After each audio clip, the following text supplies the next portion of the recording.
Okay, today now we are going to talk about the last part of Introduction to Algebra. This is the part 4 of class 6th. Now here we have, in the first video we have learned how to form the equations. Second, the types of algebraic expressions, statement, different definition, different terminology we have learned. And at the last we will learn how to solve the equation. Whenever it is said solve the equations, that means whatever the variable used in that particular equation to assign a particular numerical value with that particular variable.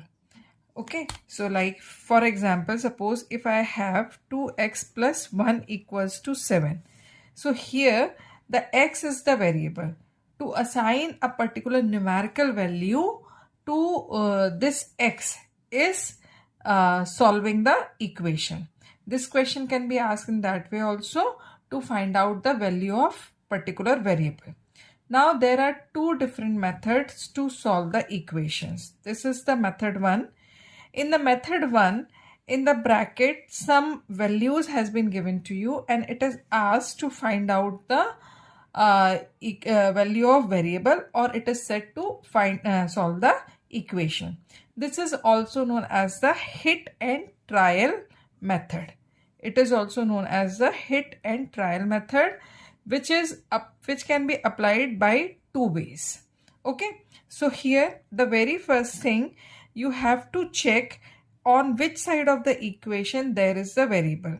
In this equation, left hand side and right hand side, the left hand side has the variable. So just pick the left hand side. It is n plus 3. Okay. Now in the bracket the first value is given 10. So n equals to 10. Just take n equals to 10. Then what will be the value of left hand side? It will be 10 plus 3 equals to 13. Is it equal to right hand side? No, it is not equal to right hand side. That means n equals to 10 is not the correct value. Now we are going to pick the another value. Again take n plus 3. So n equals to 4.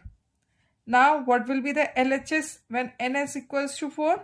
In place of n, put 4 plus 3. 3 was already there. Now it is coming 7. It is equal to right hand side. Okay. That means कि if you are assigning n equals to 4, then the left hand side value will become equal to right hand side. So at the end, write down n equals to 4 is solution. Okay. Now we are going to take another problem by hit and trial method, that is 2x minus 1 equals to 5. And here in the bracket the value of x could be 6, 4 or 3. Out of these 3, any one will be the correct value. So again here on the left hand side, 2x minus 1 means variable is on the left hand side. So I have picked this left hand side portion only. Now here just put the first value of x, that is equals to 6. So at x equals to 6, what will be 2x minus 1? So you will put in place of x 6. 2 and x are multiplied, then 2 and 6 will be multiplied, minus 1. Now when two arithmetic operations are there, then according to BODMAS rule, multiplication will be solved at first. So 12 minus 1, that is 11, which is not equal to right hand side. Okay, so just write that. Now choose the second value of x. Choose x equals to 4. So what will be the value of 2x minus 1? In place of x, put in multiplication the 4, then minus 1. Again solve multiplication first. 8 minus 1, that is 7. Again it is not equal to right hand side. Okay. Now choose the third value at x equals to 3. Okay. So 2x minus 1. Again in place of x put value 3 minus 1. First solve the multiplication. 6 minus 1, it is equals to 5. Now this is equals to right hand side. So what will be the correct value of x? X will be 3 is the solution.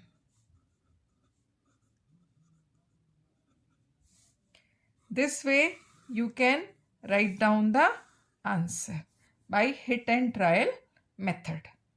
Now one more problem we are going to take with the hit and trial method, that is p upon 3 equals to 2. Okay, again on the left hand side we are having the variable, so just put the left hand side. So left hand side equals to p upon 3. Now here the variable is p. So you have to choose the 3 different values of p. So at first at p equals to 1. So when I have put p equals to 1, then p by 3. In place of p what will come? 1. 1 by 3. Is it equal to right hand side? No, it is not equal to right hand side. That means p equals to 1 is not the correct solution.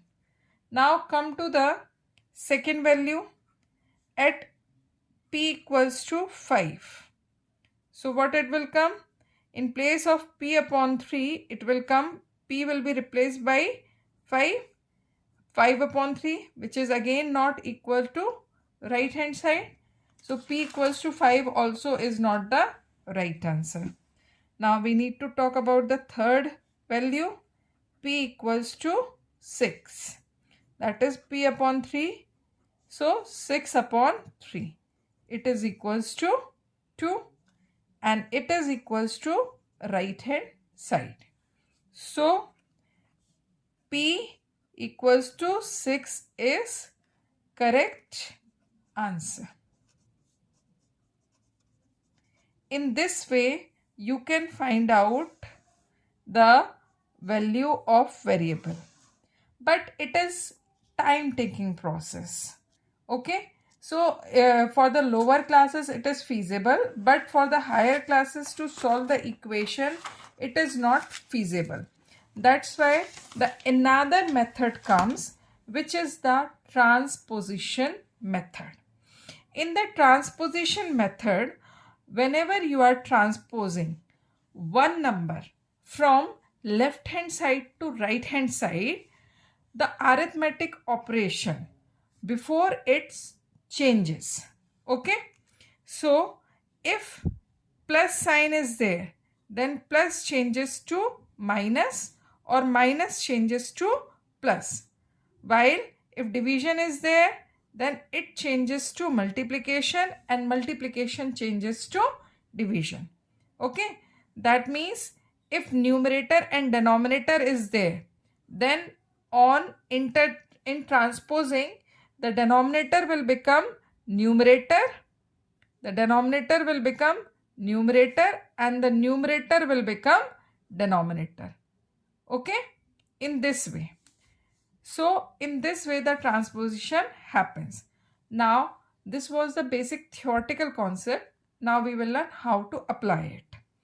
Okay, the very first problem we have got x plus 8 equals to 10. Here the very first thing you should be aware about what is the constant and what is the variable. We can see here it is variable, it is constant. On the right hand side also there is constant. That means there are two constants and one variable. Here you need to find out the value of variable. So I will separate this constant from this variable. With this variable, this constant is in addition. So I will transpose this particular constant from left hand side to right hand side. I will transpose it from left hand side to right hand side. Okay. So on the left hand side what will left? Only x. Now as I have transposed 8, so 8 will come after 10 because 10 was already on the right hand side. So I will write 10 at first. Now before 8 the sign was plus. Its sign will change and it will become minus. Now what it has become? 10 minus 8. So 10 minus 8 I will solve on the right hand side. In the next step what will come? X equals to 2. Here while we are solving the equation, it is necessary to put this sign at the leftmost of the equation. This is known as the this implies to sign. So x equals to 10 minus 8. This implies to that 10x equals to 2. So x equals to 2 is solution. Now we can see that it is less time taking, and once you are able to practice it properly, you can apply it with the little bigger problems. That will also that also we will learn in the class 7th videos. Now here in the second problem you can see n minus 3 equals to 7. Here n is constant. N is variable whose value I need to find out. 3 is constant, 7 is also constant. Now what I will transpose? I guess all can understand that we are going to transpose this 3. Okay, so n equals to 7. Now as I have transposed this 3, so the sign before 3 will change. Here it is minus, so it will become plus on the right hand side. And at the leftmost side, I will put the this implies to sign. Presentation is very much important thing in mathematics or in any of the subjects. So keep your presentation proper as well as keep it stepwise. As you do the solve the equation or any question stepwise, you will find gradually you will able to develop concept more clearly. So after solving this, what we have got? N equals to 10. So at the end write down n equals to 10 is solution. Now we are going to talk about the third problem. In the third problem we can see that it is 3y equals to 12. Okay, 3y. That means if I just elaborate it, so that means 3 multiplied y. I need to find out the value of y. So I need to separate this constant from here. Here 3 is multiplied. So when I will transpose it, what will happen? Multiplication will become division. So y will be left on the left hand side and the right hand side 12 is coming at first. So 12 I will write, and as I am transposing this 3, so its operation will change from multiplication to division. So 12 divided by 3. So what we have got? Y equals to 4. So what is the answer? Y equals to 4 is answer. This is one more kind of problem. Now come to the another kind of problem. Here we can see p upon 2 equals to 4. Okay, so here the 2 is in divisor, or you can say 2 is in denominator. So when you transpose the 2 from left hand side to right hand side, the division will become multiplier, or denominator will become the numerator. So on the left hand side you have to transpose this 2 from left hand side to right hand side. So left hand side what will left? Only p. Right hand side 4 was written already, so write 4 as it is, then multiply it by 2. So what you have got? P equals to 8. So p equals to 8 is answer.